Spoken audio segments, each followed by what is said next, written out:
is Danny Asaf, and I have the pleasure this year as serving as the president of the Canadian Club of Toronto, and delighted and honored to be your co-host today, along with our partners and our friends at the Empire Club of Canada, represented by my colleague and cohort, Gordon McIver, whom you'll hear from very shortly as well.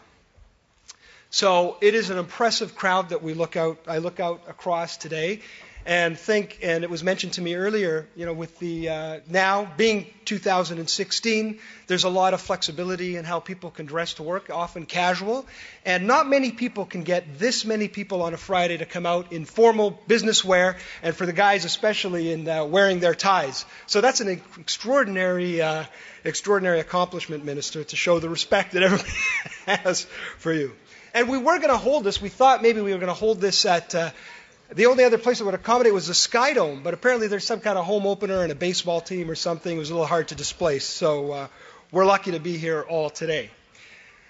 Here at the Canadian Club, we are, and the Empire Club of Canada, extremely proud of our rich history of being able to attract influential leaders and decision makers who make important policy and decisions on behalf of us all on things that are near and dear to our hearts.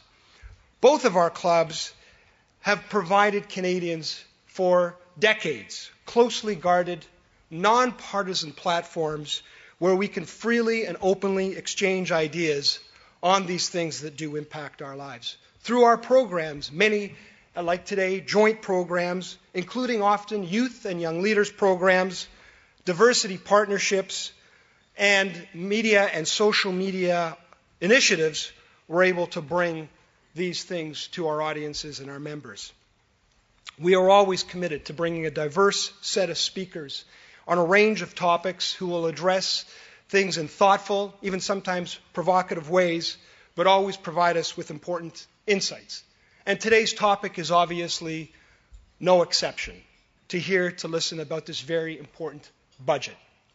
And a budget, of course, in many ways is a reflection of our collective investment in our future and how we want to see our country.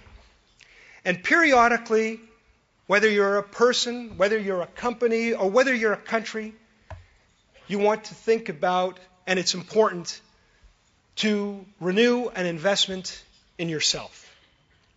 And this government and our recent election offered that vision to Canadians. And the majority of Canadians chose that. And today we're going to hear from the Minister about this inaugural budget. But of course, the best investment plans and the best initiatives mean nothing without great people to implement them. And we'll get a chance to learn a little bit more about our dear guest speaker and his track record and the hands that our future is in. Before we get to that, I would like to take an opportunity to ask our esteemed honored guest, Minister Morneau, to draw a business card from our collection there, and the winner will receive, courtesy of Air Canada, a $250 airline voucher, and we're proud to say Air Canada is a sponsor of the Canadian Club for this 2015-2016 season. Lynn Chow, our Executive Director, will announce the winner. Our winner is Patrick DeRochi from Environmental Defense.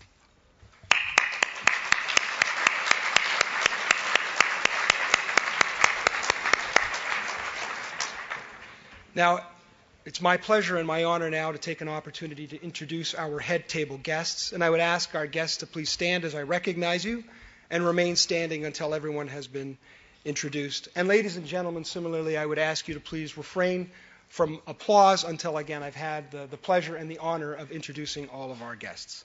So head table guests, to begin with, Gordon McIver, President, Empire Club of Canada, Executive Director, National Forum on Public Property.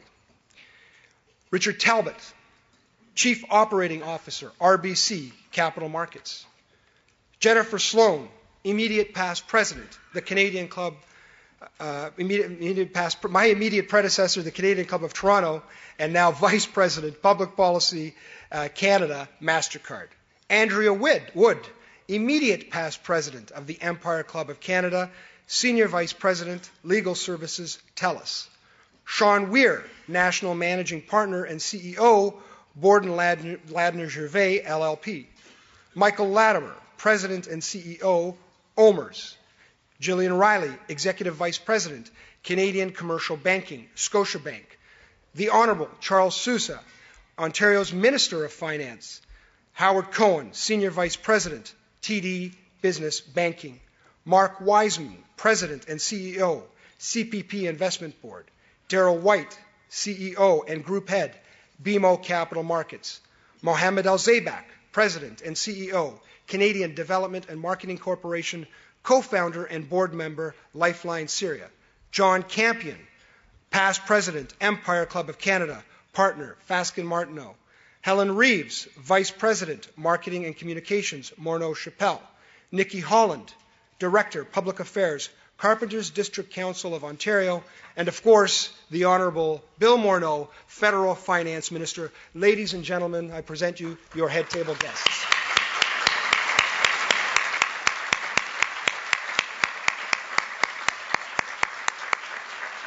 Thank you. And now I would like to take an opportunity as well to thank today's event sponsors, and they include BMO Financial Group, Borden Ladner Gervais, LLP, Carpenters District Council of Ontario, RBC Capital Markets, Scotiabank, and TD Bank Group. Thank you all for your generous support of today's event. Greatly appreciated.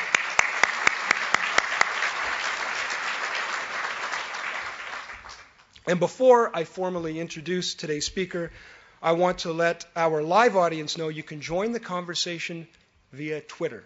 Yes, we have joined the modern age, and you can follow us at CDN, CLB, TO, and Empire_Club.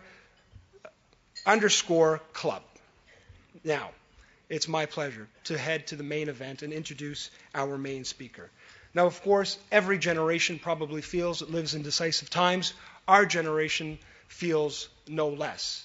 And as I mentioned earlier, this budget is something that we have all been anticipating and looking forward to hearing more specifically from our guest speaker. And again, without capable, experienced, and well-intentioned people, these plans mean nothing. And today, it is a pleasure to welcome and honor our new Finance Minister, Bill Morneau, and hear from him. On March 22nd, the Honourable Bill Morneau, who has called Parliament Hill his political home for the past 5 months, delivered, in fact, his first budget. And it's been the talk of the land ever since. The government, by its own account, has big plans to recapture hope and optimism by injecting billions into our economy and investing in our future.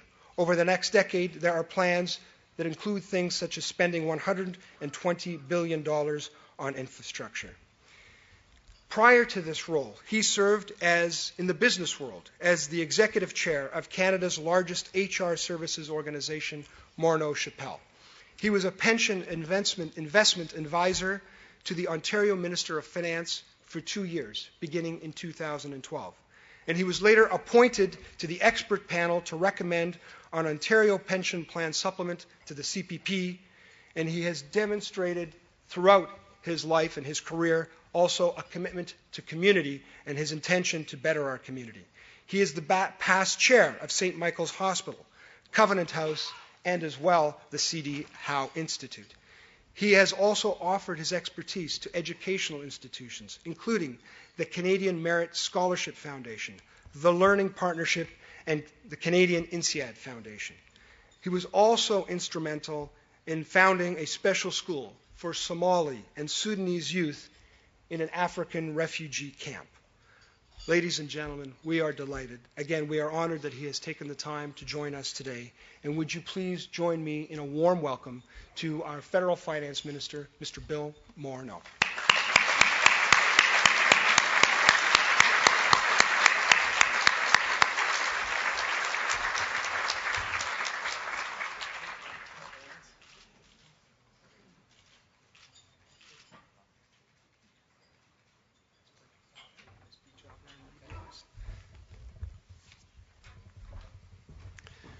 Well, thank you very much to all of you for coming out, and I guess I need to start with an apology for all of those of you who are wearing ties this Friday morning because of this. It's a pretty incredible room we have here this morning. It's vastly exceeded my expectations for 7 a.m. on a Friday morning. So thank you to all of you for coming out. And I guess I'd like to start by saying it's a great honor to be representing all of you here as Canada's Finance Minister. But as many of you know, I'm first and foremost the Member of Parliament for Toronto Centre. So for me, it feels particularly good to be addressing a hometown crowd this morning. As you may know, I've been traveling to many places far and wide, so it's nice to be here among so many friends. So sincere thanks for coming out so early in the morning. Before I begin this morning, I'd like to thank the Empire Club of Canada and the Canadian Club of Toronto for hosting this breakfast this morning. And I guess I'd like to thank Danny for that very kind introduction. And I'd also like to acknowledge several of my colleagues who are here with me this morning. We have Majid Johri, Francesco Sorbera, Rob Oliphant, Nathaniel Erskine-Smith, Salma Zahid, and Marco Mendocino. We have been very successful as the Liberal Party in having a large number of Toronto members of Parliament, and I'm delighted so many of you could come out to join us this morning. I'd also like to thank my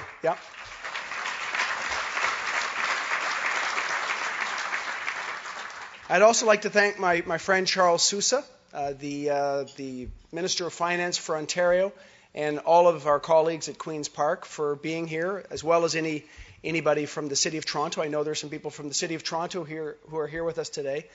I can say that their ongoing collaboration and support is hugely appreciated and a very important issue for us as we try to make a real difference for Canadians. I want to reiterate how important it is for us as a federal government to be a reliable partner with the province and with the city to be of service to people in the City of Toronto. And for those of you who didn't hear, you're probably in the wrong room by now. I did release the budget on March 22nd. We believe that this is a first and critically important step in telling Canadians what we're about as a government. And since March 22nd, I've had the opportunity, along with Prime Minister Trudeau and my cabinet colleagues, to tell our budget story, both here at home and around the world.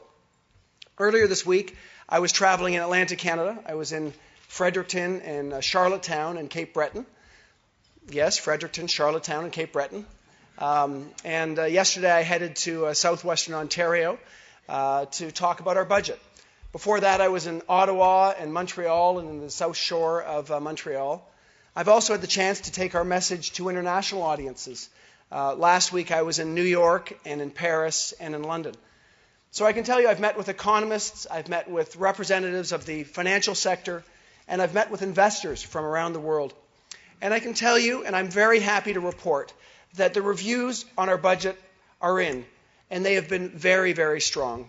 We are finding that people are telling us, especially those people from abroad, pretty much all the same thing. They really like what we're doing either over here or up there in Canada. They're telling us that they like what we've chosen to do with our budget. People are taking note of Canada's new government. You've seen it and you've heard about it, and of our fundamentally new approach to fiscal policy in this country. I can tell you from Wall Street to the IMF to the OECD and the G20, and even to the little rural village I visited last week in Saint-Valentin in Quebec's Eastern Township, people really do believe that we're on to something. And I'll just give you a few insights of what we're hearing. The Financial Times calls Canada a glimmer of light for our wise use of fiscal policy in our investments in the economy. They say it's a clear sign of our understanding of exactly what we need to do in these economic times. And for those of you who might have been watching, this week, Christine Lagarde of the IMF praised Canada's approach, saying that using the fiscal space available to us, but in a manner that's credible, targeted, and realistic, is the right decision at this point in time. And I believe these people are saying this because our government is focused on doing exactly the right things for our economy and for Canadians at this stage. First and foremost, as I think you've seen, we're focused on people. Budget 2016 is first and foremost about restoring hope for the middle class in Canada. It's about revitalizing the economy and providing support for Canadian families. Even before taking office, Canadians told us to do two things. They told us to invest in people and in families, and they told us to grow the economy for the long term. So that's what we set out to do. But for me, the first thing we did was we set out to listen. In January, I crisscrossed the country, speaking to as many people as possible across the country about how we could work together to grow our economy. And I can tell you we heard from about 250,000 Canadians, and we believe it really worked. In places like the Eastern Townships and rural Manitoba, people told us about the importance of high-speed internet in rural communities for small businesses that are trying to compete locally and globally. From Dalhousie University, where we held a town hall for students, to the University of Calgary, students told us about their struggles with debt and the opportunities. They're concerned about their opportunities after their graduation. So we addressed much of what we heard in those consultations in our budget. Solutions to many of these problems are now part of our government's plan. We like to think that we heard Canadians and we followed through with this, our first budget. But more broadly, in all parts of the country, Canadians talk to us with passion about their livelihoods and their concerns for their communities. Most of all, they talked about their kids, and they talked about the future that they hope to provide for them. Dans les quatre coins du pays, les Canadiens parlent avec passion de leur travail, des communautés où ils vivent. Mais surtout, ils nous ont parlé de leurs enfants et de l'avenir qu'ils espèrent pouvoir leur offrir.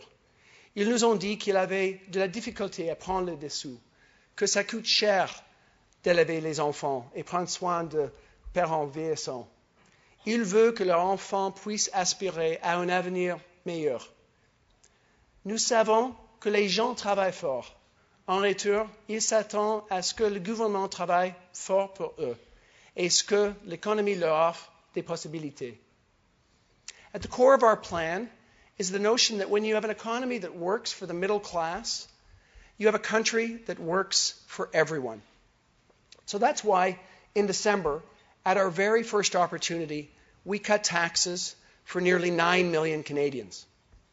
With our budget, you will have seen that we took even bigger steps to put more money directly back in the pockets of families with children through the new Canada Child Benefit. It's a plan to help families more than any other social program since the introduction of universal health care. It will give 9 out of 10 families with children more money every month to spend on everything from school supplies for their children or healthier food for their families. So we believe that by targeting our actions to those who need it most, we not only strengthen the middle class in our country, but we know with this new benefit that we're going to lift hundreds of thousands of Canadian children out of poverty. And for us, we believe that that's real change for Canada. But in addition to providing direct help to families, we need to make strategic investments in order to grow the economy for the long term. And we know that we need to better position Canada for the global economy of tomorrow. And that's why we have to look at all of the investments we make today in the context of how they'll help us to build Canada's future. We've committed that over the next 10 years, as Danny mentioned, our government will implement a $120 billion infrastructure plan that will help reshape Canada in the 21st century for our children and our grandchildren. As an immediate first step, we announced in the budget that the first phase of our infrastructure plan invests $11.9 billion over the next 5 years. These investments will accelerate our transition to a low-carbon, clean growth economy. They'll help us to make traffic flow more smoothly, to create and repair affordable housing, and so much more. But I know you're here at 7 a.m. in the morning to hear also what this means for the City of Toronto. So I want to say to start that I'm willing to bet, not this morning because you got here so early, but during the past week, probably virtually everyone in this room has been stuck in a traffic jam at least once. We want to try and do something about that, together with our partners in the City of Toronto and the province. Mayor John Tory's made a compelling case for keeping public transit as a top priority for Canada's biggest city. And by extension, we can see that for all cities that are coping with fast-growing populations and what we see as aging transit systems. So to start, Toronto will be eligible for a portion of the $3.4 billion Public Transit Infrastructure Fund, and $1.49 billion of that will be invested right here in Ontario.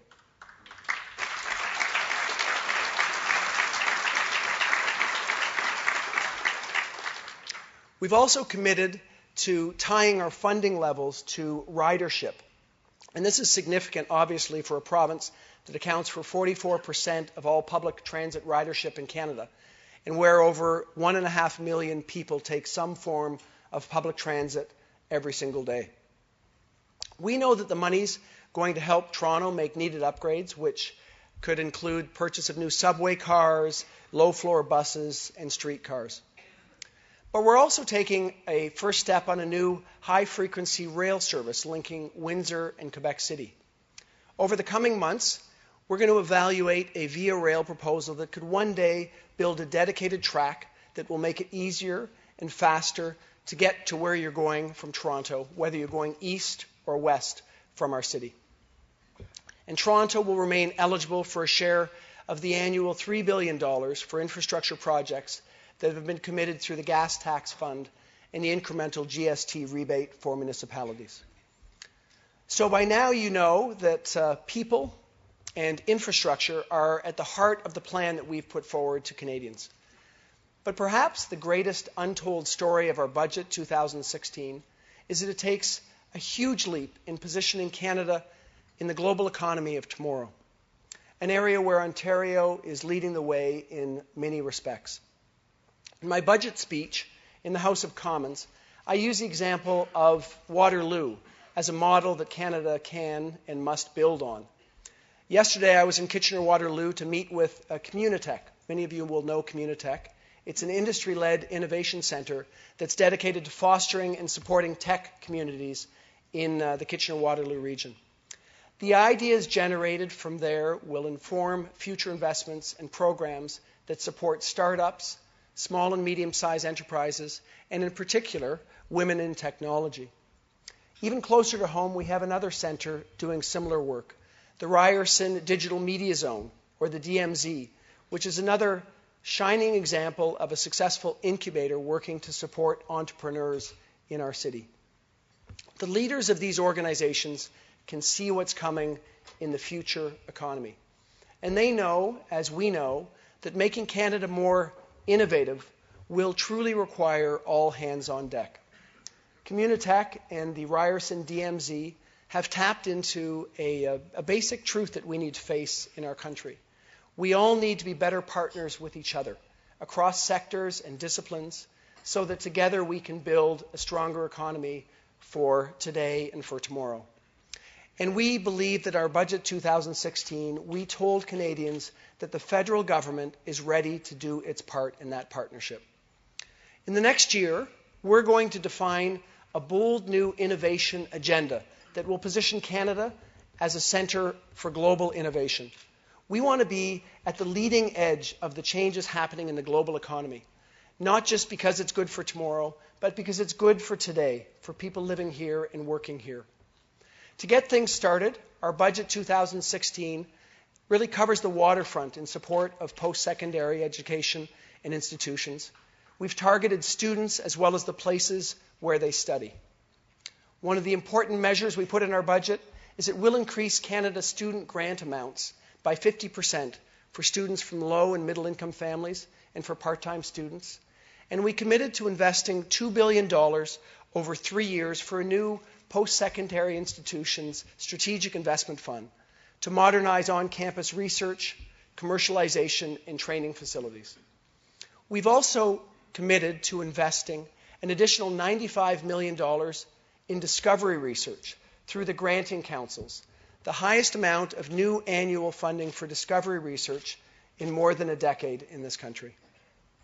Finally, we'll take a page from Communitech and Mars here in Toronto and Ryerson DMZ by working with stakeholders to identify and build on regional strengths in our country. And we've committed to providing $800 million to support innovation networks and clusters across our country. We believe this is a good start on a new agenda. We know that we need fresher, broader, and more collaborative efforts to embrace the innovation opportunities that change brings. And we know that working together is the Canadian way. The public sector needs to work together with the private sector to help to create the conditions for success for all. So I know that many of you know this and that your organizations are already actively engaged and involved in the research and development space. But I'll say here that we need to do more. Business investment in research and development is absolutely paramount to our success. And I'm calling on you, as well as business leaders from across the country, to work with us as we take on this challenge. With your help, we know that we can put Canadian-made ideas, products, and solutions in the storefront of the new global economy. We're confident that this approach will bring around economic growth now and for the years to come. But a big part of our budget is we know that this will all be for naught if all Canadians, and if especially those Canadians in the middle class, don't benefit from our shared success as a nation. After all, how we treat our most vulnerable people in our society is really a measure of what kind of society we choose to be. So in our budget, perhaps the best example I can give you of our renewed efforts to ensure that we are helping the most vulnerable is our efforts to ensure that Indigenous peoples share in Canada's prosperity. I'll start by saying what we all know. It's simply unconscionable that we live in a country where children live without access to clean drinking water.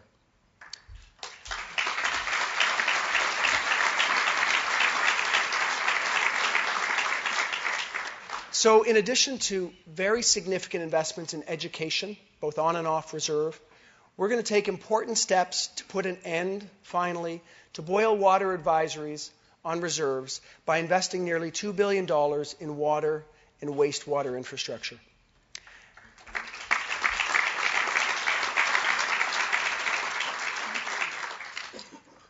And we know that we have some other communities that desperately need our help. We've committed to doing more for veterans in our country, the men and women who've dedicated their lives in service of our country. They've earned our gratitude, our respect, and our support, so we're working to make sure that we take care of them when they need it most. We're also providing significant support for affordable housing. This is an issue of critical importance in my riding of Toronto Centre, but really across the GTA. I can tell you that when I was chair at St. Michael's Hospital, I was continually struck by the link between proper housing and health outcomes. Doctors would tell me point blank that the road to healthier communities, especially for our most challenged citizens, would always be through affordable housing. And I can tell you that that made a real impact on me. Some numbers are probably helpful in this situation for all of us to understand. Right now in Toronto, about 265,000 people live in social housing of some kind, including shelters. And you may not know it, but there are nearly 95,000 people on a waiting list for affordable housing in our city. So that's equal to the population of Belleville. So the number, unfortunately, is rapidly rising, and it's rapidly rising especially amongst seniors in our city. And so you understand, the average family is waiting up to 4 years to access affordable housing. And of course, that's an average. So in many cases, it's actually much longer. Well, in our budget, in Budget 2016, we've committed to investing $2.3 billion over 2 years in support of affordable housing. This includes doubling our support for the Investment in Affordable Housing Initiative with an additional funding of about $504 million over the next 2 years. The funding will help to support low-income families as well as the construction of new affordable housing units, and we'll also be renovating and repairing existing units across the country. We're also providing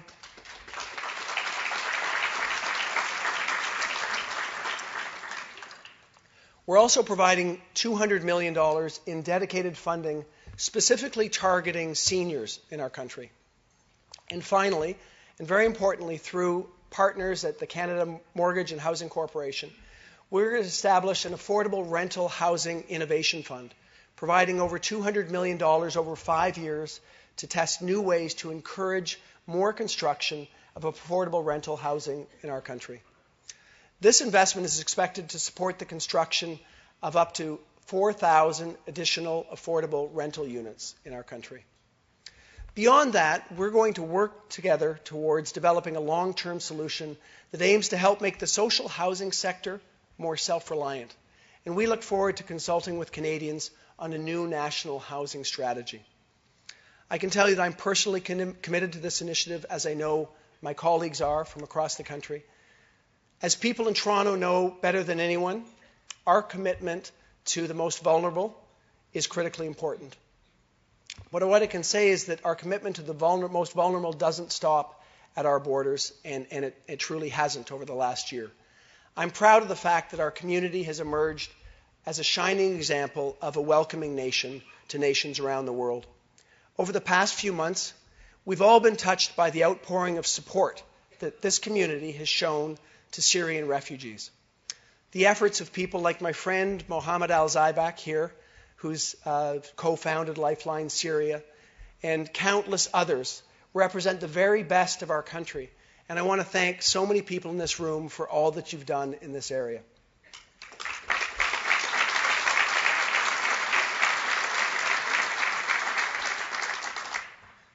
In our budget, in this spirit, we've taken additional steps to welcome newcomers to our country, which we know are also vital to the Canadian economy. In fact, we intend to welcome 300,000 new permanent residents to Canada in 2016, which is the largest number in a century, and many we know will choose to make Toronto their home. We're also going to step up our efforts at family reunification, which we know is so important for families. And through that, we expect to see 20,000 admissions this year under the parent and grandparent program. So, Budget 2016 is really just the beginning of our new government. I want to conclude by reminding all of you why we're doing all of this. When I was in London, in Paris, in New York over the last week, and when I had the opportunity to represent Canada at the G20 meetings in Turkey and Shanghai, I realized that the global consensus is almost exactly what Canadians are telling us right here at home. Investments in the economy are needed now more than ever. And we find ourselves in a very lucky position because we're at a time in our history where we have both the capacity and the willingness to act to make the future better for our children and for our grandchildren. We believe that we need to seize this opportunity. We can't afford to let it go. Thanks to leadership in our federal government in the 1990s and the 2000s, Canada now has a very manageable debt situation. Our federal debt to GDP is low. It's the lowest in the G7 countries. And we've committed that by the end of our mandate, it will be even lower than it is today. So, combined with very low interest rates, this means that we can make the necessary investments to strengthen our economy with confidence and in a responsible way. But I will say that having the capacity, it's not enough. We need to have the resolve to follow through on sustained and strategic investments, guided by a vision of a future in which all Canadians have a real and a fair chance at success. So this is our government's central mission. We're choosing to take advantage of an historic opportunity to invest in people, to invest in our economy, and to prepare Canada for a brighter future. Of course, we recognize that this is only the beginning of our work. We have so much more to do together. But we know that there's no limit to what we can achieve as a country together. And I want to say, and I'm so happy to be here this morning, that I look forward to working with all of you to make sure that Toronto and Ontario and Canada live up to our enormous potential. So thank you very much for coming out so early this morning, and thank you very much for being part of this new effort to make Canada better. Thank you.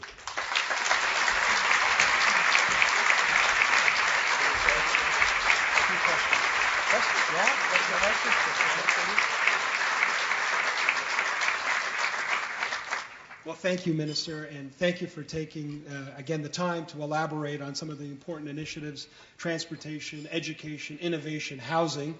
But before we let you and everybody else enjoy breakfast, as they say, you gotta earn your keep. So we got a few questions for you that we prearranged, and thank you for indulging us in answering them and elaborating a little more on some of the themes you've addressed. So the first question is to please expand on the rationale for going into deficit. That is something, obviously, that is at the top of everybody's mind. And what ultimately, is the government trying to achieve by taking on these deficits in these times, and running deficits in the context of what you've proposed? How are we all going to see that return on our investment sooner rather than later? Okay. So I have more than 30. The nice thing about coming here this morning is what I found out, which I didn't know before when I went to the House of Commons, is you only have 35 seconds to answer your questions. So I suspect you'll indulge me for longer than 35 seconds. We'll indulge you for time. I would like to reiterate really what I just said. We look at an era that we've been in. We've been in an era where growth has been relatively weak. We look at the demographic challenge that we're facing as a nation. We are in the challenging situation where the number of retirees versus workers is changing dramatically, and that will present a challenge for us. We recognize that Canada as a country is not as productive as it should be. When you compare us to other countries, we are not as productive as the United States or a number of other G7 countries. We also look at the environment that we're in. As I mentioned, the lowest interest rates in history. And the fiscal capacity of Canada, which is very well understood outside our borders or by rating agencies, is very strong. So we have the lowest net debt to GDP. So it provides us with the fiscal capacity to actually do something about this low growth environment. So we're committed to making investments that will help us to grow the economy. We know that these investments need to do two things for us. They need to ensure that we're actually going to create a more productive economy over the long run, so they actually need to enhance our growth rate. And we really hope that what they'll do is they'll help us to, in the shorter and medium term, get more and more Canadians working at a time where we can afford to spend on those things. So our commitment is to making investments that will do just that. We believe that by making these investments in infrastructure, we'll create the base of a society that will allow us to get people and goods and services to market more rapidly, creating more productivity. They'll help people's lives along the way. We believe that by investing in innovation, in students, in research, it will help us to create a more productive economy for the long run. And as I said, there's consensus that this is the right thing to do in this economic environment.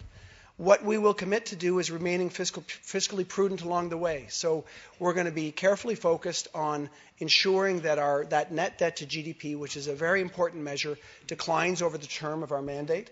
And our expectation is that we'll be able to generate a rate of growth that is stronger than would have been otherwise by making these investments.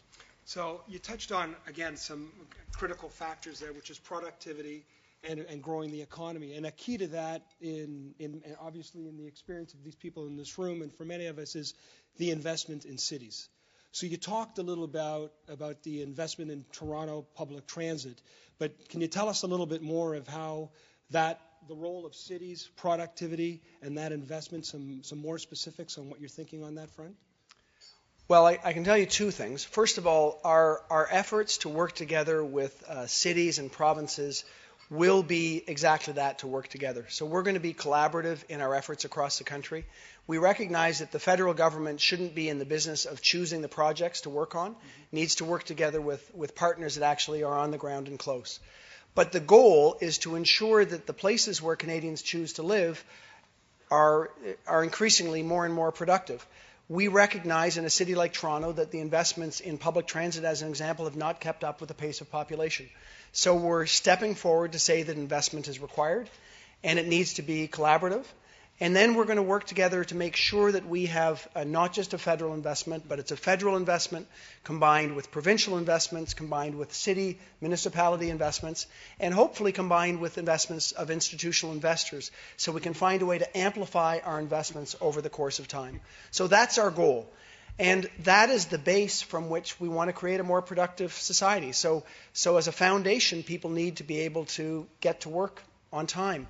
As a foundation, we need to have enough affordable housing so people who are working in these cities have the capacity to find a place to live.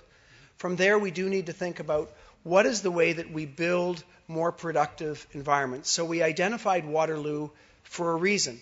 So the nexus of the University of Waterloo and the University of Wilfrid Laurier, Waterloo with its co-op program, together with research institutes like the Perimeter Institute doing basic science, together with really great firms that have built there and helped to create really great jobs, firms like BlackBerry and OpenText.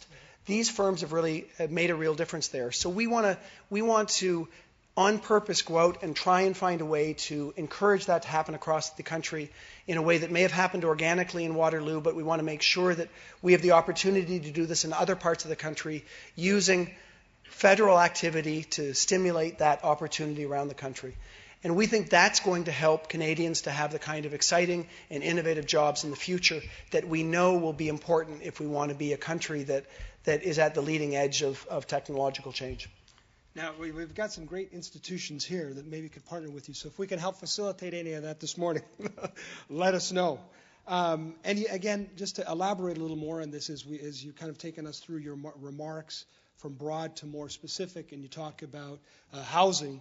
And there does seem to be an emphasis on this basic building block of the family here in your budget and in the overall vision of the government. So what is it that brought you to that sort of mindset and that framework when you're looking ahead to this budget and the future? Well, we believe that as we went around Canada in our campaign, that we had Canadians on side with us in recognizing that we have to have a society that as we get more wealthy collectively, that we ensure that goes to all parts of our society.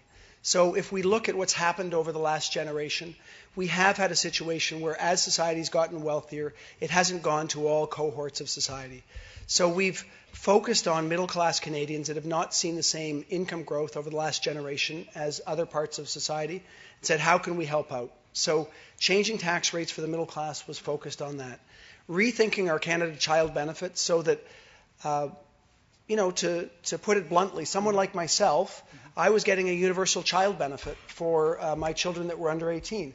And in my estimation, I'm probably not a good target for that child benefit. So we rethought that child benefit so that we could take the money that we were spending and spend it on Canadians that really needed it. So Canadians that were earning less income and that had more of a challenge. So that's what we've done.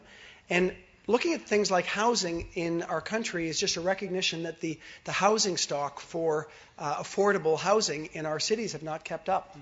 Not only has the renovation and the rebuilding of those structures not kept up, but the new affordable housing is just not there.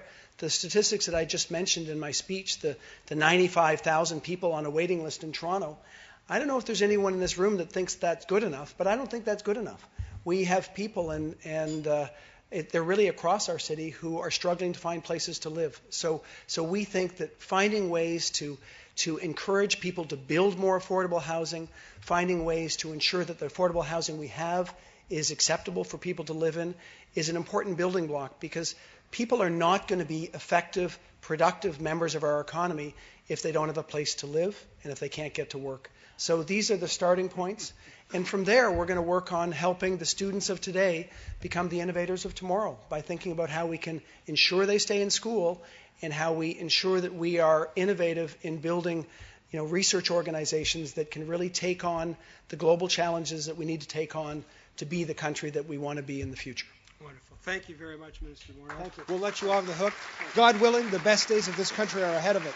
Now I'd like to ask Gordon McIver to come up to thank you and adjourn. And of course, we need one more picture. Do people still get to have breakfast? They do get to have breakfast, absolutely. It's going to be better than ever.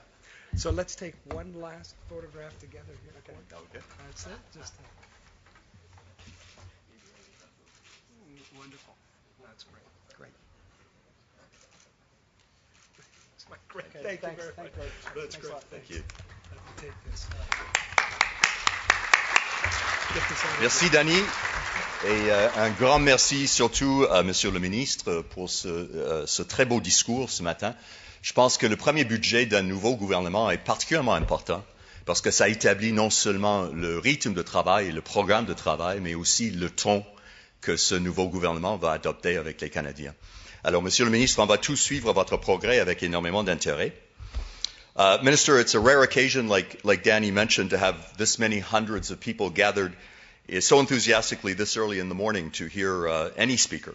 And it's a tribute to you and the message that you bring to this room that it's so full today. Canadians, we would agree, as well, have reacted really favorably to this first budget, with its commitment to increase investment in innovation and technology, the new emphasis on clean energy initiatives and a reduced carbon footprint, a realization that large infrastructure projects in areas like transit, water, waste management, and housing are fundamentally important to the well-being of our economy, and a recognition, and I was particularly so pleased to see this, that we must finally take seriously the many issues associated with living conditions in Aboriginal communities. Now, some of these issues are not always considered to be politically sexy, but most Canadians understand that they're extremely important, and that's why we believe they've lauded this budget's unwavering commitment to ensuring that these areas are tended to, and that gives us a strong base for future growth.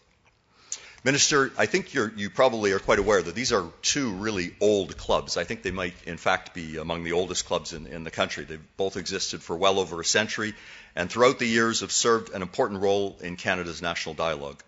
The Canadian Club states, for example, on its homepage that before instantaneous news coverage, Prime Ministers used the club to reach out to Canadians, particularly in times of crises like war, for example.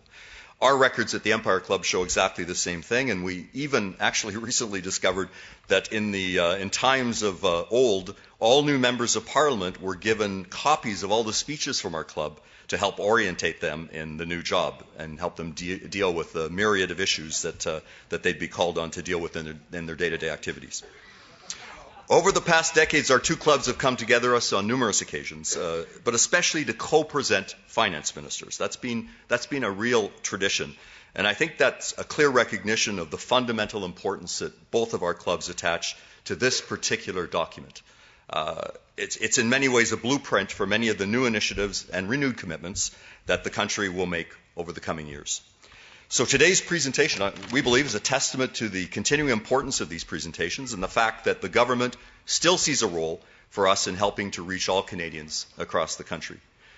Danny talked about instantaneous communication and social media. Certainly, that gives people a wider choice on how they receive their news, social media, and it's allowed our club to bring the messages that we have not only to people across this great country of ours, but right now we know that there are hundreds of thousands of people that listen to most of these speeches around the world through our global webcasts and podcasts. So it's an important reach out. And for this to happen, of course, though, the content must have three things. It must be critically important, interesting, and relevant.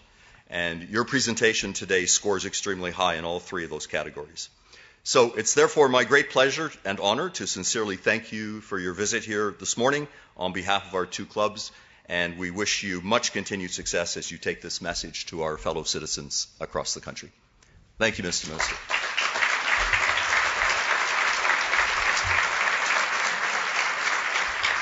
Now, it is unusual to do the toast at the end of a speech, but we're about to begin breakfast now. So, ladies and gentlemen, would you please join me and raise your glass and perhaps even stand for 5 seconds? And could we have a toast to our great country, to Canada?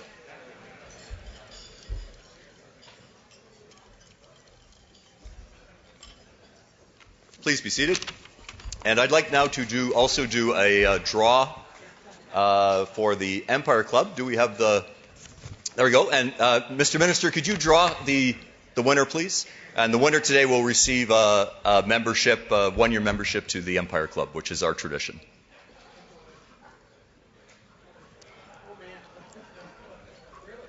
Do you want to announce it, Mr. Minister? Yeah, it's Robert Deluce.